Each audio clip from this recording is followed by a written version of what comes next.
राम मंदिर का जो चंदा चल रहा है ना, हुँ, एक्चुअली ये चंदा नहीं है, घर घर में मिल करके जो है ना, लोगों को बताया जा रहा है, संबंध बनाया जा रहा है। ठीक है कि जो है हम लोग एक मंदिर का निर्माण करेंगे। इसमें हर किसी का, चाहे कोई 10 रुपया दे, 100 रुपया दे, 1000 दे, 1 लाख दे या 1 करोड़ दे, मिल मिल करके एक संबंध बनाया जा रहा है कि सारे लोग मिलजुल करके, चाहे वो किसी भी जाति किसी भी समुदाय के हों, सब मिल करके हम लोग चंदा देंगे। इसी में एक आदमी कह रहा था कि 10 रुपये से क्या होगा, एक आदमी कह रहा था 1000 रुपये से क्या होगा। तो एक तो वो कहानी याद आ गया। अंग्रेजों के ज़माने में क्या था कि हम लोगों ने कपड़ा बहिष्कार करने का, अंग्रेजी कपड़ा बहिष्कार करने का जो है आयोजन चला था कि सारे लोग जो है कपड़ा बहिष्कार करेंगे और उसके बाद उसमें चंदा देंगे। तो जिसका जो भी कपड़ा था अपना उसको जलाया गया और चंदा की प्रक्रिया शुरू हुई। तो किसी ने, राजा महाराजा आए, कोई जो है वो 1 लाख स्वर्ण मुद्रा दे दिए, कोई जमींदार आया वो 10,000 नगद दे दिया, या कोई 50,000 दे दिया। उसी समय एक बूढ़ी सी महिला आई, वो भीख मांगा करती थी, अनाज इकट्ठा करा करती थी और चवन्नी अठन्नी सारा कुछ जमा किया करती थी। तो क्या है कि जमा करते करते उस सुबह से शाम हो गया था। तो उसके पास में वो उस कटोरी में मुश्किल से जो है वो 3 आना या 4 आना, उस समय आना चलता था, अच्छा। 3 आना या 4 आना उसका टोटल कलेक्शन हुआ था। और गांधी जी एक चादर को मतलब कि ऐसे पकड़े हुए थे, उस पर सब लोग अपना अपना डाल रहा था उसमें। तो उस बुरी भिखारिन औरत ने क्या किया कि पूरा कटोरी उसमें उड़ेल दिया।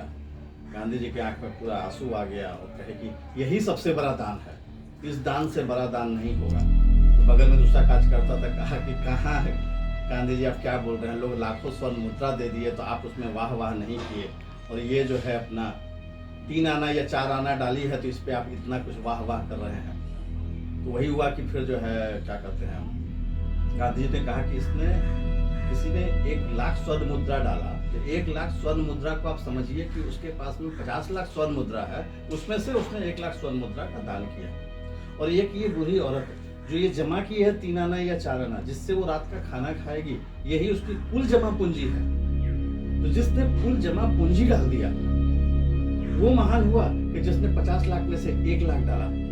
तो ये समर्पण का भाव है, समर्पण के भाव में। तो ऐसा ही हम लोग अभी राम मंदिर के निर्माण के लिए हम लोग सारे लोग जुटे हुए हैं। तो कोई अगर रिक्शा चलाने वाला व्यक्ति 10 रुपये का कूपन कटाता है और एक कोई धनाढ़ व्यक्ति 1000 रुपये का कूपन कटाता है, या किसी बहुत बड़े धनी सेठों ने 1-1 करोड़ तक का चंदा दिया है, बट इसमें कोई मापदंड नहीं है।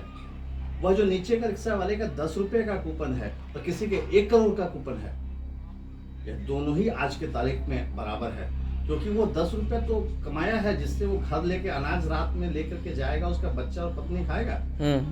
लेकिन आप दूसरे का समझिए कि जो है उसके पास में 1 करोड़ दे दिया, तो उसके पास 100 करोड़ था, उसने उसमें से 1 करोड़ दे दिया।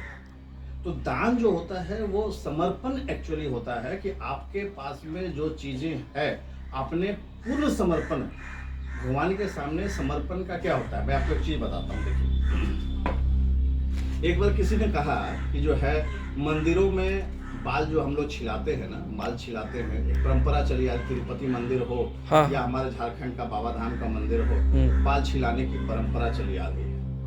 तो बाल जो हम छिलाते हैं तो काफी लोग इस पर आलोचना भी करते हैं कि इस बाल का व्यापार होता है, इससे विग बनता है, पता नहीं और क्या क्या चीजें होती है, बहुत सी सारी चीजें होती है। लेकिन क्या एग्जैक्टली हम लोगों ने इसके तथ्य में या बेस में जाने की कोशिश की? पुराने जमाने में जब एक राजा दूसरे राज्य पे अटैक करता था, आक्रमण करता था, तो जो राजा हारता था वो अपने सिर का मुकुट उतार करके जीते हुए राजा के पांव में रख देता था। इसका अर्थ ये नहीं था कि वो कह रहा है कि मैं हार गया, उसका अर्थ ये नहीं था। उसका अर्थ था कि मैं अपना आज से इस राज्य का सुख दुख शासन प्रणाली जितनी भी चीजें हैं वह मैं अब आज से आपको सौंपता हूँ। मेरे राज्य की जनता की सारी कल्याण योजना, रक्षा योजना या उसका भ्रमण पोषण अब आपकी जिम्मेदारी होगी। तो आज के तारीख में कोई मुकुट तो आता नहीं है, तो हम लोग क्या करते हैं, हम लोग का जब बच्चे का मुंडन कराना होता है तो हम तिरुपति चले जाते हैं या बाबा धाम चले जाते हैं, वहां पे बाल अर्पण करते हैं। बाल अर्पण करने का अर्थ होता है कि हे देव, हे महादेव, हे भगवान तिरुपति, यह बच्चा आपने जो मुझे सौगात में दिया था, यह मैं आज आपको समर्पित करता हूँ। ये समर्पण भाव है। फिर से देखना, आज मैं इससे ये बच्चा आपको समर्पित करता हूँ। इस बच्चे की आगे भविष्य की देखभाल, भ्रमण पोषण, शिक्षा, दिशा निर्देश, सारी चीजें अब आपकी जिम्मेदारी है। तो ये समर्पण की भावना होती है। तो आप देखिए कि एक बार हम भगवान के सामने से समर्पण करते हैं अपने बच्चों का, या अपना सिर मुड़ा करके कि अब हम अपना बोझ स्वयं नहीं उठा पा रहे हैं, हे देव, हे महादेव, अब आगे आप देखिए। तो सेम चीज है राम मंदिर के निर्माण में। जब हम लोग घूम घूम करके लोगों से संपर्क कर रहे हैं, संपर्क साध रहे हैं, रकम क्या आ रही है, या हो सकता है किसी के पास रकम नहीं भी आ रही है, लेकिन उसके हृदय में जो एक ज्योत जल जाती है, एक ज्योति उत्पन्न होता है, राम के प्रति जो एक स्नेह उत्पन्न होता है, ये मायने की चीज है, न कि किसने क्या रकम दिया। रकम तो जुट ही जाएगा, कितने की मंदिर बनेगी, 200 करोड़, 500 करोड़, 1000 करोड़। हमारे यहाँ एक एक व्यक्ति ऐसे हैं जो पूरे मंदिर का खर्च दे सकते हैं, लेकिन वह पैसा नहीं चाहिए। जिस समय गांधी जी लड़ रहे थे अंग्रेजों के विरोध में, उस समय भी ऐसे ऐसे राजा महाराजा थे जो दान में सारी चीजें दे सकते थे, पूरी लड़ाई का खर्च उठा सकते थे, अहिंसा की सारी भावनाओं को सबके सामने समर्पित कर सकते थे। लेकिन ऐसा उस समय भी नहीं था। हमको सारे लोगों का सहयोग चाहिए था, यह मेन चीज है। धन्यवाद।